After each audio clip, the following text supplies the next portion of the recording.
road stretched out endlessly before them, swallowed by the night. The Mustang's headlights cast twin beams into the darkness, illuminating only a sliver of the world ahead. Bob's hands gripped the wheel firmly, though fatigue had begun to creep into his arms.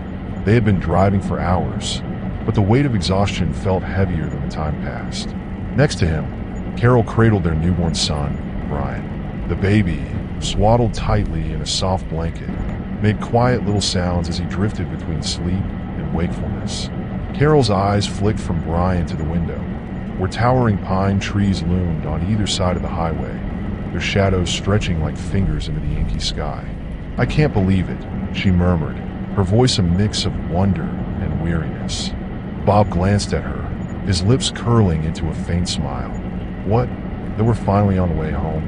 Or that we survived 3 days of nurses, paperwork, and Brian deciding to scream every hour on the hour?" She chuckled softly, her laugh almost drowned out by the hum of the engine. "All of it, I guess. I can't believe he's ours. That we're parents now." "Yeah," Bob said, his tone softening. His gaze flickered to the rearview mirror, catching the faint outline of Brian's tiny form in Carol's arms. "Ours." The word hung in the air for a moment, heavy with meaning.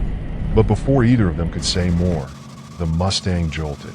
A faint rattling sound emerged from the engine, subtle at first, then growing louder. Carol sat up straighter. "What's that noise?" Bob's jaw tightened.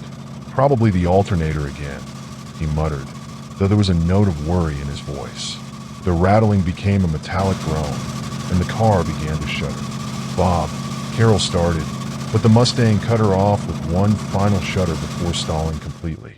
The silence that followed was deafening.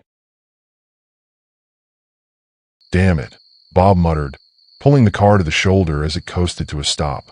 He killed the ignition and sighed heavily, gripping the wheel with both hands.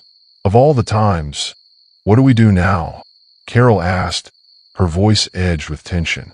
She glanced down at Brian, who stirred but didn't cry. "I'll take a look." Bob pushed open the door and stepped into the crisp night air. "Stay in the car." Carol watched him circle to the hood, her unease growing. The highway was eerily empty, stretching endlessly in both directions without a single car in sight. She shivered, pulling Brian closer. Outside, Bob popped the hood and clicked on a flashlight. The beam danced across the engine as he leaned in, muttering curses under his breath. "Fan belt's fine. Alternator looks, yeah, that's shot to hell. Great. Just great." "Bob," Carol called softly. "Do you see that?" He turned toward her, confused. "See what?" She pointed out the windshield, her hand trembling. "There, in the sky." Bob followed her gaze. His breath caught. Suspended against the vast backdrop of stars was a light, a single, brilliant point, far brighter than anything else in the night sky. It hung there, motionless like it was watching them. "What is that?" Carol whispered. Bob frowned, trying to shake off the unease creeping up his spine. "Probably a plane, or a satellite. It's not moving." He opened his mouth to reply but stopped short. She was right. The light wasn't moving. It was too still, too perfect, and too close. "Okay," he said, trying to sound casual.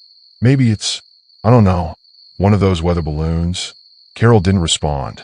Her eyes were fixed on the light, her unease deepening as it began to pulse faintly, its brightness growing and dimming in a slow, hypnotic rhythm. Bob tore his gaze away and slammed the hood shut. "We're wasting time. I'll try starting the car again." He climbed back into the driver's seat and turned the key. The engine coughed weakly, but refused to turn over. He tried again. Nothing. "Come on," he muttered through clenched teeth. The light in the sky pulsed again, brighter this time. Then, without warning, it began to descend. Slowly, steadily, it moved closer, growing larger with each passing second. Bob's hands froze on the ignition. Carol's breath hitched. "It's coming this way," she said, her voice barely audible. Bob swallowed hard. "Stay calm." The light stopped about 50 feet ahead of them, hovering just above the road. Its brilliance bathed the asphalt in an eerie glow, casting long shadows that danced unnaturally. "What the hell is that?" Bob whispered, his bravado faltering. Before Carol could answer, a beam of light shot out from the object, striking the car. The interior erupted into chaos. The dashboard lights flickered wildly. The radio blared static and snippets of music, and loose paper swirled through the cabin as if caught in a tornado. Carol screamed, clutching Brian tightly as the baby let out a startled cry. "Bob," she shouted, panic overtaking her. He was frozen, his eyes wide as he gripped the wheel. Then, just as suddenly as it started, the chaos stopped. The beam of light vanished, and silence descended once more. Bob and Carol sat motionless, their breathing ragged. "What just happened?" Carol whispered. Bob shook his head, his face pale. "I don't know." Before he could say more, the object emitted another beam of light. This time, it enveloped the entire car. Carol screamed as they were lifted off the ground. Weightlessness seized her stomach, and she clung to Brian with all her strength. The car tilted, spun slightly, and then, with a deafening crash, was hurled into the drainage ditch at the side of the road. Bob's head struck the steering wheel with a sickening thud. Blood trickled down his face. He didn't move. Carol groaned, pain radiating through her body. She turned toward Brian, who miraculously remained unharmed, his wide eyes staring up at her.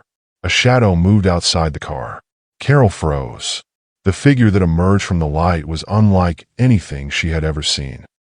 It was tall and thin, its elongated head gleaming under the UFO's glow. Large, black eyes stared unblinking from a pale, almost translucent face. Its body was covered in a metallic suit that clung tightly to its frame, the material shimmering faintly. It moved toward the wreckage, gliding soundlessly. Carol's heart pounded.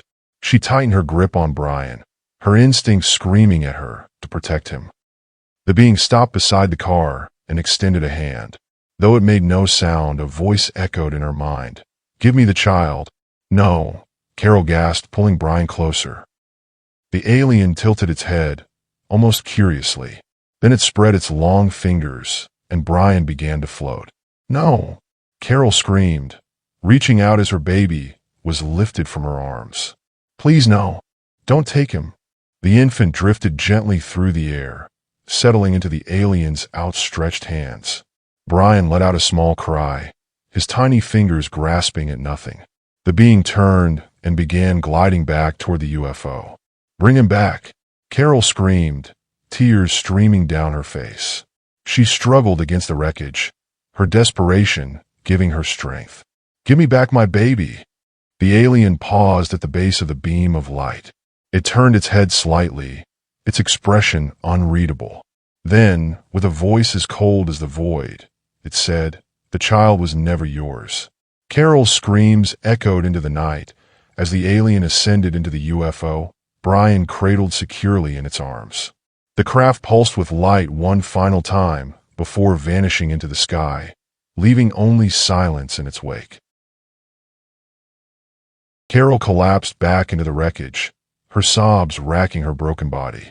Her arms ached with the absence of her son. She screamed his name into the empty night, but there was no answer. A faint clicking sound drew her attention to the dashboard. Sparks erupted, and the acrid smell of gasoline filled the air. Realization dawned too late. The car exploded, sending a fiery bloom into the darkness.